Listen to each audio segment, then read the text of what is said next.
Hello. Hello. हा हा आंदळकर साहेब का? बोलतोय. साहेब जय महाराष्ट्र. जाधव बोलतोय इंद्रेश्वर कारखाना. जय महाराष्ट्र. हा बोला साहेब. काय नाही, आपले ते प्रतिनिधी आले होते कारखान्यावर. हो हो, नाही मीच येणार होतो.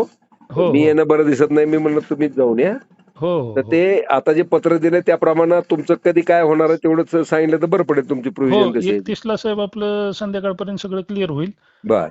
हो, कारण मेसेज सकाळी उशिरा पडतात, 5:30च्या पुढे, 8ला 7ला असं नाही थोडं पण बल्क आरटीजीएस ते साहेब. तुमचे मेसेज आता कधीपासून सुरू होणार आहेत का 31लाच होणार आहे? 31लाच पडते साहेब. 30 आणि बर. 31ला 2 दिवसात सगळे 30 पडतील आणि आपले 31. मेसेज. बर. होय होय मग होय. 30ला काय होतील ते मला सांगा ना, तुम्ही किती सांगतो ना, होतील. सांगतो आणि 100%. म्हणजे काय होईल, 31ला मी तुम्हाला हारण फेटा घेऊन येणार आहे. 31ला नाही नाही हो ना, साहेब, 1ला शेतकरी या. या म्हणून सांगितलंय मी ना. हो हो, 31ला होऊ द्या साहेब पूर्ण आपलं, मग 1ला आपलं करू नियोजन आपण वाटलं तर. 1ला म्हणलं तर मग आता पुन्हा मेसेज दोनदा ही होईल. 28चं लय अंगावर आल्यासारखी आली मला माणसं. नाही नाही, आले ती मान्य आहे मला. पण 31ला काय होतं साहेब, मेसेज 7, 8, 9 वाजेस्तोवर पडत राहतात लोकांना.